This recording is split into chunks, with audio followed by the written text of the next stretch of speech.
Carlos, seconde édition du Stade vers l'Emploi. Quelle est la différence par rapport à la première édition?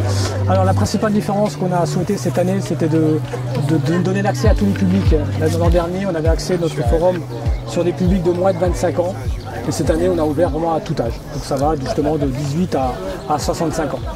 Alors on rappelle, je dirais, la méthode innovante de recrutement, ce n'est pas basé sur le CV. Exact. Ce qu'on a voulu depuis un petit moment, justement, avec André Bonny, chargé de projet, on voulait organiser un forum autour du sport, autour des valeurs que le sport véhicule. Et on s'est dit pourquoi pas organiser un forum avec des activités sportives et qui ne nécessiterait pas de CV ou de lettre de motivation. Donc on a créé ces épreuves le matin. Et voilà, je voulais sortir vraiment de ces codes et de ces formats habituels. Est-ce que ça permet de mieux découvrir les personnalités de chacun au-delà des compétences? Oui, je dirais ça permet au contraire par rapport à un CV ou par rapport à une lettre de motivation de découvrir cette personnalité, ce savoir-être qu'on ne retrouve pas forcément sur un CV ou sur une lettre de motivation. Quelle est la réaction des entreprises quand vous leur présentez le concept pour la première fois? Pour la première fois, ils sont tout de suite preneurs parce qu'eux-mêmes s'aperçoivent, surtout dans un bassin comme le nôtre, où on est dans une situation de plein emploi, qu'on est obligé un peu d'innover dans nos méthodes de recrutement et que les recruteurs eux-mêmes doivent élargir aussi leurs critères de recrutement. Donc c'est d'aller chercher des publics qu'ils n'auraient peut-être pas recherché il y a quelques années quand on n'était pas forcément, quand on avait un taux de chômage beaucoup plus élevé. Cette année, on est vraiment sur un marché qu'on appelle tendu. Donc c'est aussi aux employeurs de s'adapter à l'évolution du marché, et donc ils sont preneurs d'entrée. C'est un bon moyen également de recruter pour les entreprises hautes-savoyardes, de recruter local et de garder ensuite le personnel. Tout à fait. L'idée là, c'est qu'aujourd'hui on essaie de faire matcher les entreprises locales avec des candidats locaux. C'est pour ça qu'on a fait ça à Saint-Julien en plein centre du Genevois.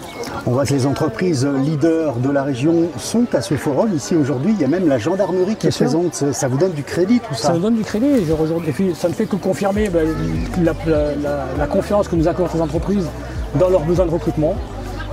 Et c'est vrai qu'ils sont toujours preneurs dès qu'on organise un événementiel événementiel habituel comme les forums qu'on organise par habitude. Mais là, ils sont encore plus preneurs parce que le concept est innovant. Alors, est-ce qu'on peut imaginer, par exemple, après Paris 2024, ce même type de forum de recrutement dans une autre discipline que l'athlétisme? Bien sûr. Alors déjà, à l'heure actuelle, ce qu'il faut savoir, c'est que ce genre de forum autour des valeurs du sport s'organise sur plusieurs communes, sur plusieurs agences. Les prochains, ce sera à Thonon-les-Bains, puis à Remilly. Et la particularité du forum Stade vers l'Emploi à Remilly, ce sera autour des valeurs du rugby. Donc ça existe déjà. Mais nous aussi, on est preneurs pour élargir de nouvelles activités. Quel message vous pourriez passer aux gens qui recherchent un emploi ici dans le bassin genevois français? Le principal message que je ferais passer, c'est que ce qu'il faut bien comprendre, c'est qu'ils sont en position de force aujourd'hui, les candidats, par rapport aux recruteurs. Comme vous pouvez le voir aujourd'hui, les recruteurs ont élargi leurs critères de recrutement. Et donc il ne faut pas oser aller voir les entreprises et en gros de dire à l'entreprise qu'est-ce que vous proposez. Quelque part, l'objectif aujourd'hui de ces entreprises dans ce forum, c'est de séduire le candidat. C'est presque un entretien presque inversé. Ça veut dire que si on a une qualification, on peut tout à fait trouver un emploi qui n'est pas dans les cordes ou notre formation initiale. Bien sûr, que vous ayez ou pas de qualification. Le but aussi de cet événement, c'est de donner la chance à des gens qui n'ont pas forcément des qualifications, parce qu'on a aussi beaucoup de postes proposés qui ne nécessitent pas de qualification ni d'expérience.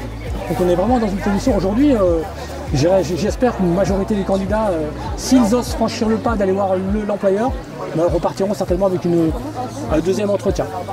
C'est un moyen concret, cette journée, de mesurer tout l'investissement personnel en moyens humains et techniques que Pôle emploi met à disposition justement des demandeurs d'emploi. Bien sûr. Alors, au quotidien, si je parle du Pôle emploi d'Allemagne, c'est quand même 50 conseillers Pôle emploi qui accompagnent les demandeurs d'emploi vers le retour à l'emploi. Et c'est vrai qu'en plus de tout ça, on organise des événementiels qui demandent beaucoup d'énergie. Mais ce que je veux dire par là, c'est que Pôle emploi, sans nos partenaires, on aura un peu du mal à organiser tout ce qu'on est en train de faire par exemple aujourd'hui.